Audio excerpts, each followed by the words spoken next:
There are rare moments in life, moments etched deep into the bone and marrow of our existence, when time slows and we stare, unblinking, into the abyss of self. In those moments, we are stripped of pretense, without armor, without illusion. We are simply ourselves, naked beneath the silent gaze of eternity. It is there, and only there, that true transformation can begin. Imagine standing alone atop a windswept mountain, dusk staining the sky with molten gold and violet. The world falls away behind you. Ahead, nothing but the unknown. This is the edge where change breathes. This is where the ancients met their fear, their hope, and themselves.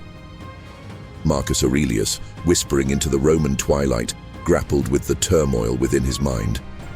Lao Tzu, wandering in the quiet hush of the Tao, melted into the essence of things, accepting what cannot be changed. Nietzsche, forging a philosophy at the crossroads of agony and creation, demanded nothing less than a revaluation of all values. Their words are more than dust-pressed relics on parchment. They are living rivers, currents of wisdom that flow through centuries into the heart of our troubled, hopeful age. A world racing, frantic, filled with noise, so desperate to belong that it forgets how to be. What if, instead of racing, you listened for the wind? What if you silenced the clamor long enough to hear your own heartbeat? Could you, for an instant, become fully present, here, now, at the point of all possibility? Mindset, standing at the threshold. The first key is mindset. It is said that to control your mind is to command your life, yet who among us can claim true mastery? Picture Epictetus, once a slave, his body beaten but his mind unyielding, refusing to be chained. He said, "It's not what happens to you, but how you react to it that matters." Simple words sharpened by centuries echo across time. To change your life, you must stand at the doorway of your own habitual thinking and dare to ask, what part of this story is mine to rewrite? The world will press upon you with its urgency. Expectations of parents, rules of society, histories of failure whispering that you cannot become more than you are. But mindset, like the bedrock beneath a great city, is what bears the weight of your determined striving. Lao Tzu reminds us, when I let go of what I am, I become what I might be. This is the paradox of becoming. Growth begins not with clinging, but with letting go. The river does not fight the stone. It carves its own destiny by flowing patient and persistent, choosing its path in each moment. Your mind, your perception, your attitude toward adversity, these are your chisel and brush, the tools with which you etch meaning into the marble of your days. The world will not transform because you wish it. It bends, if at all, because your inner world, your granite core, shifts first. Marcus Aurelius was emperor of the mightiest empire on earth, yet his greatest conquest was that of his own thoughts, his stubborn passions, his fleeting fears. You have power over your mind, not outside events. Realize this, and you will find strength. Belief. The hidden roots of growth. Belief is the unseen root from which all life springs. It shapes the wild jungles of our choices, the secret gardens of our days. Nietzsche declared, "He who has a why to live can bear almost any how." The why is belief, raw, primal, and unfathomably potent. It is not about some painted optimism, no sunbeam through stained glass. To believe is to lace up your boots while the world mocks, to plant seeds in frozen ground because something in you knows that spring will come, even if the calendar does not agree. Consider Benjamin Franklin, whose faith in the possibility of a better tomorrow sent kites into electric storms and ideas into the bloodstream of a nation yet unborn. Every advance, every trembling step upward, began as tiny, quivering conviction. Not faith without reason, faith with eyes wide open to the storm, trusting that even thunder brings rain, and rain brings green things, and green things bring life. But belief is fragile, easily bruised by cynicism, the silent poison of wasted years. The world will tell you to be realistic, practical, safe. And sometimes, yes, prudence is required, a lesson let loose from Epictetus's lips. First say to yourself what you would be, and then do what you have to do. So belief must be married to action, forged, tested, kneaded like bread within the oven of the everyday. What good is dreaming if not followed by daring? The seed, no matter how perfect, must burst and break before it can become the tree. Clarity, seeing without illusion. All transformation begins in the clearing away of fog. Lao Tzu counseled, knowing others is intelligence, knowing yourself is true wisdom. Mastering others is strength, mastering yourself is true power. Clarity is both a sword and a mirror. It cuts through lies and it reflects without distortion. But how often do we see ourselves clearly? We chase shadows, grasping for what glimmers just beyond reach, titles, possessions, validations, never pausing to ask, is this what truly matters to me, or am I rehearsing a script written by someone else? The lens through which we view the world is scratched and smudged by history, pain, nostalgia, loss. To gain clarity is to polish that lens, to clean away every untruth that keeps us blind to who we might become. Nietzsche, that thunderous mind, claimed, "No one can construct for you the bridge upon which precisely you must cross the stream of life.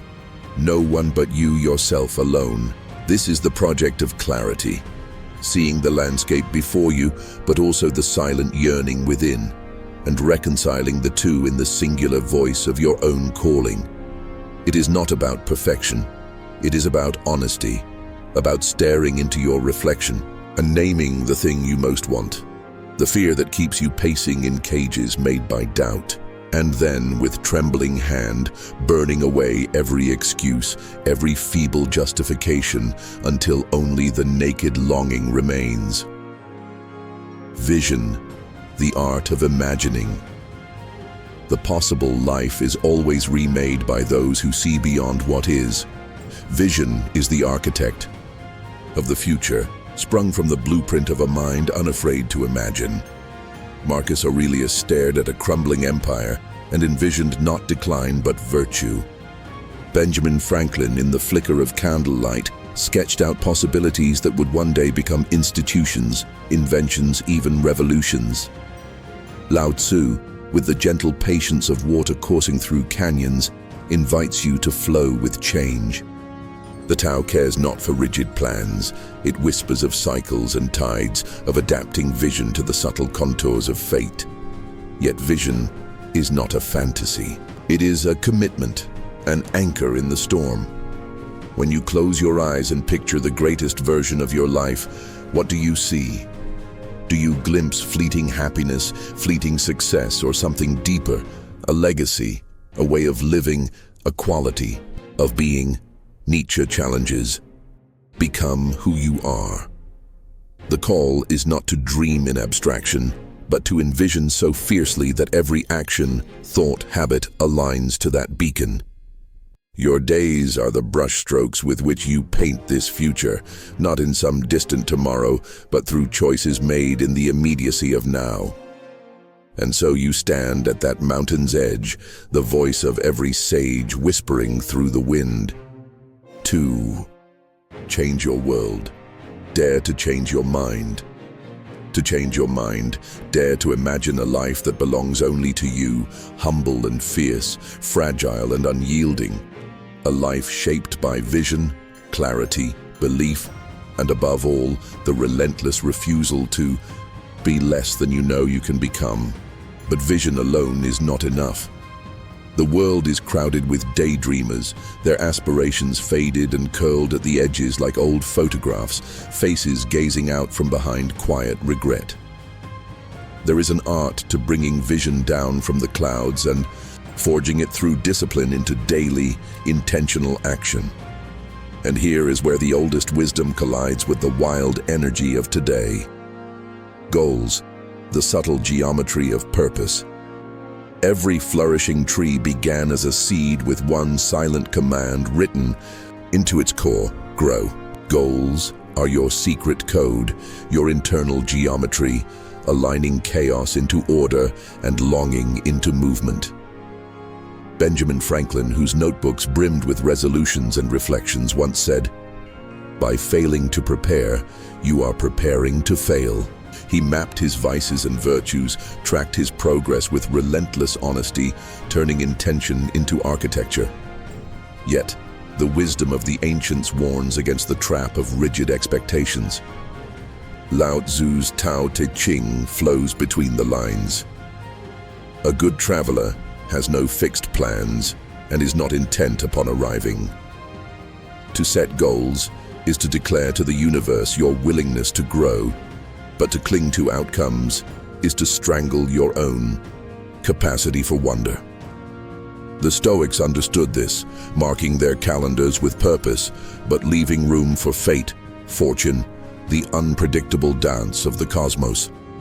So, choose your goals as a sculptor chooses marble, with care, discipline, and an eye for the shape within. Let each aim become a vow, not to the approval of others, but to your deepest self. Write your intentions in the quiet of morning and revisit them beneath the hush of night. But never make the mistake of confusing the plan for the purpose, the map for the territory. Discipline, the quiet fire. Beneath the surface, for all their poetry, the philosophers and sages were not dreamers alone. They were relentless doers, working in cold hunger, in dim candlelight, in the long silence between triumphs. Discipline is the quiet fire that consumes excuses, the steady rhythm beneath. The crescendo of ambition.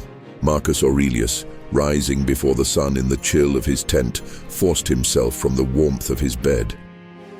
At dawn, when you have trouble getting out of bed, tell yourself, "I have to go to work," as a human being. Discipline is not punishment. It is liberation. The steering wheel for wild horses within, the gentle pressure that molds potential into reality. Without it, inspiration slips through your fingers, evaporates into someday and almost. With it, the ordinary becomes extraordinary. 10,000 unnoticed, unremarkable acts accumulate and become the invisible scaffolding that supports great achievement. Nietzsche teaches that he who cannot obey himself will be commanded. True discipline is obedience to the truest version of yourself, the self that exists beyond fatigue, mood, and fleeting distraction. This does not require grim severity, it asks only for consistency.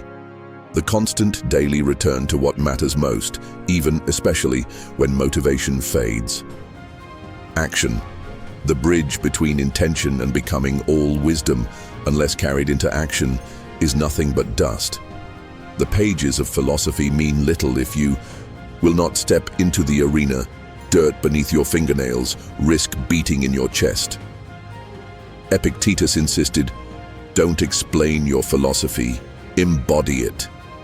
The world does not change because you understand it. The world changes because you act, in imperfection, in uncertainty, with trembling hands. Action is the crucible where theory is transmuted into life. It is the flick of the match or the first step in the dark, the moment you stop rehearsing and say the words that must be spoken, make the call that must be made, close the door that must be closed. Action does not wait for perfect conditions.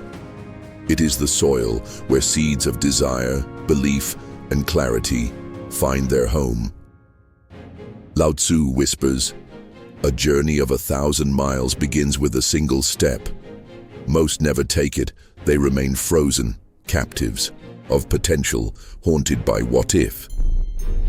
But everything real, everything meaningful and alive is on the other side of inertia.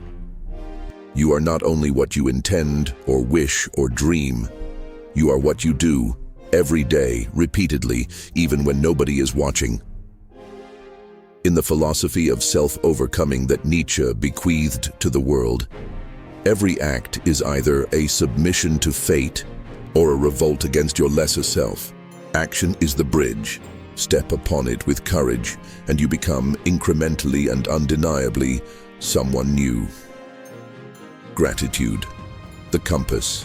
Amidst uncertainty, in the relentless pursuit of more, people often lose sight of what is already here. Gratitude is not meekness or resignation.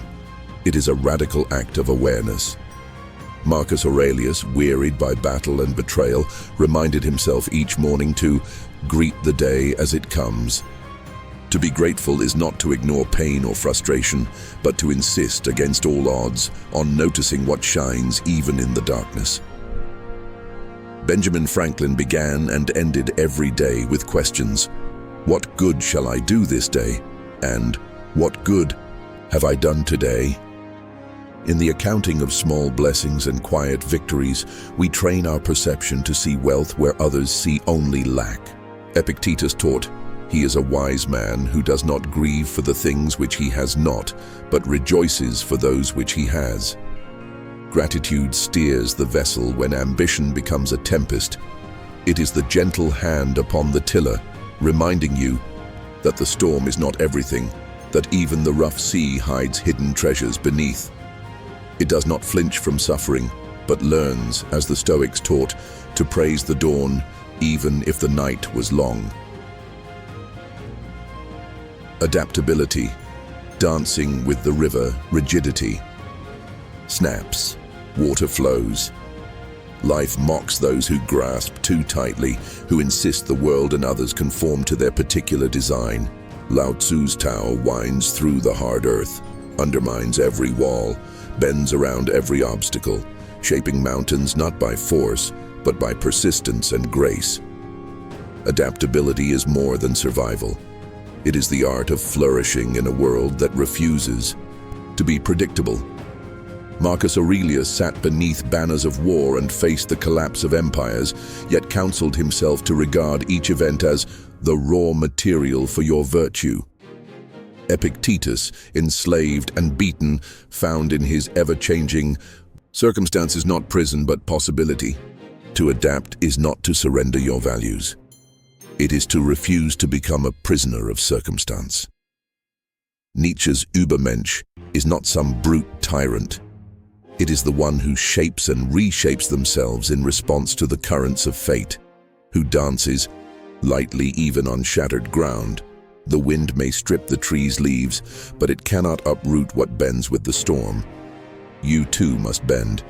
You must dance with loss, disappointment, disruption, with every twist and turn that life delivers. Do not mourn the river's change in course. Learn, instead, to swim within its wild currents, to chart a path that honors both your intention and the world's relentless unfolding.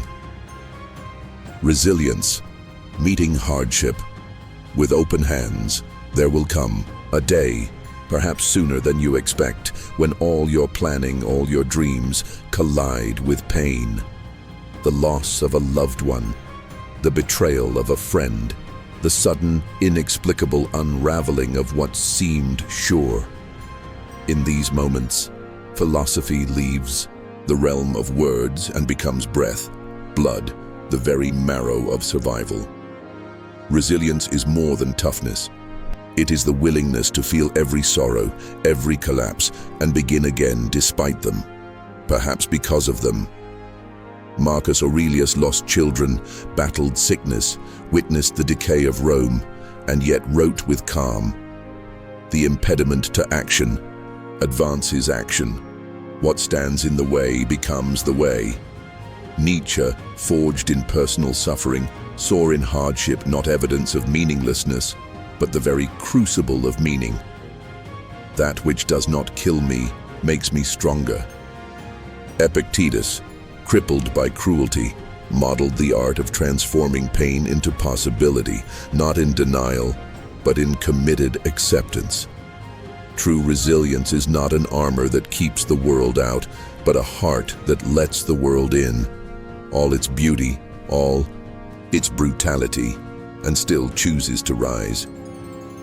Each scar becomes a thread woven into the story you are telling, not a blemish to be hidden, but a flourish, a sign of being truly alive. Learning, the unending road. There is a quiet humility in the true seeker, an awareness that the voyage is always unfinished, the summit never quite reached. In the thick of ambition, the urge to prove, to know, to have the answer, the wisest voices nudge us gently, remain a pupil. I know nothing except the fact of my ignorance, Socrates said, and so began philosophy's oldest confession. Lao Tzu calls it knowing that you do not know. This is not uncertainty, but the deep, steady confidence of those who've weathered many storms. Benjamin Franklin famously asked, "What good shall I do this day?" Not as a boast, but as a genuine inquiry, phrased for learning, repeated until the end of his years.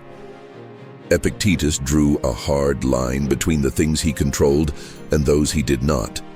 But the space between was a laboratory for growth, not a graveyard for regret. So you must remain teachable, willing to revise, to shed old metaphors and stories, to accept that mastery is not a destination, but a continual re-engineering of your perspective. The poet's pen, the scientist's question, the artist's trembling stroke, all are fueled by curiosity, the desire to approach the mystery of existence not as conqueror, but as guest. There will come moments, humbling, painful, when you must unlearn what once kept you safe.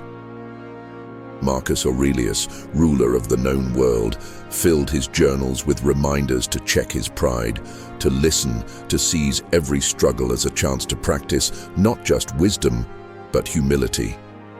Even the emperor is a beginner each new morning.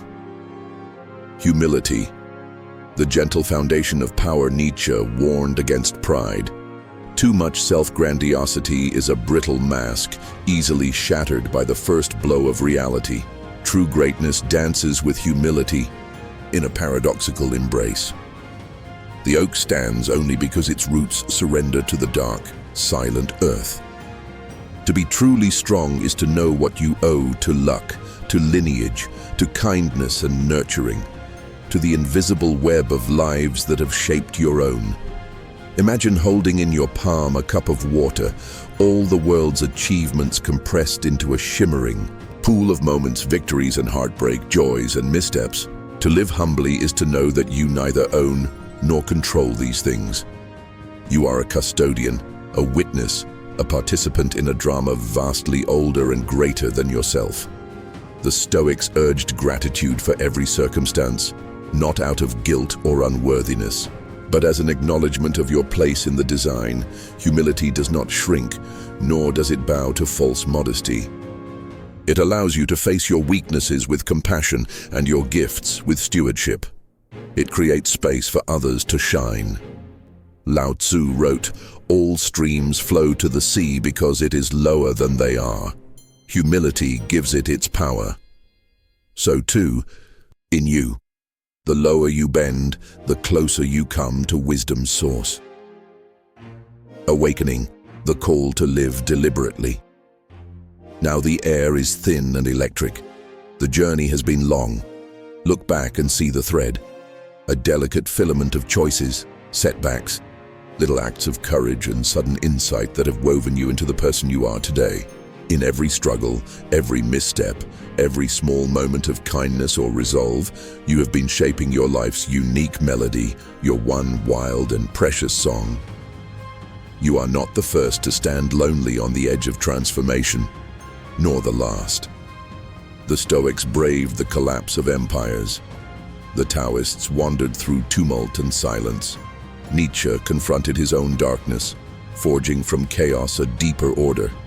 Their struggles, their triumphs, their failures are yours. woven through time, across oceans and centuries, culminating now, here, at the threshold where their wisdom becomes your own. You have learned that to change your life, you need only change the habits of your mind. That belief is the seed, clarity the water, vision the sunlight, discipline the patient care, action the unfurling leaf. Gratitude keeps you rooted. Adaptability lets you sway, yet not fall. Resilience gives you the will to flower despite the winds. Learning and relearning makes you supple, while humility keeps your roots deep, your ambitions gentle, your heart open. But the world asks you to decide, today, not tomorrow, how you will live. In what small, fierce way will you choose to step away from mediocrity and into meaning? What will you cast aside? What will you dare to pursue, even if it might shatter you in the doing? Will you squander this life on others' opinions, or will you rise, shaky at first, then steady, then unbreakable, into the arduous, luminous work of being fully, vulnerably, gloriously alive? Take a breath. Feel the weight of your fears, call each by its true name. Love them for their hard lessons, and let them go one by one. Feel the muscle of possibility stretch within you, the steady hum of a mind no longer at war with itself, but allied with its highest intent. Each day, rise with purpose, not perfection. Greet the sunrise as Marcus Aurelius did, with gratitude for another chance, another battle, another lesson. Chart your intentions as Franklin did, but accept that sometimes there will be storms and you must sail anyhow. Flow when you can, stand when you must, stumble and rise, be broken and mend, laugh when it is wise, weep when it is true. Hold fast to these life-changing shifts. You are both the artist and the clay, the mountain and the river, the question and the answer. There will be days when you lose the thread. There will be hours when despair whispers doubts in your ear. Remember then the words of those who came before. What is essential is invisible to the eye, but cannot be hidden from a willing soul. You have the strength to shape your destiny, not with force, but with persistent, faithful care. Let your mindset be your foundation, your beliefs the roots, your vision the unfurling sky. Let discipline, generosity, and adaptability be your tools. Let every wound become a door, every obstacle a teacher, every moment a page in your unfinished, beautiful story. Now the mountain wind has calmed, the dusk has settled. You stand at the crossroads, not alone, but accompanied by the wisdom of 1,000 generations. It whispers, become what you are. Be bold with kindness, fierce with humility, relentless in your becoming. Do not wait for permission. Do not measure your worth by applause or approval. Do not squander the sacred hours on despair. Begin again and again and again. Stand tall, move gently, and remember, life's greatest changes begin within, in the silent revolution of a mind and heart willing to grow. You are both the traveler and the journey, the spark and the flame. Step forward, awakened. The way, your way, begins now.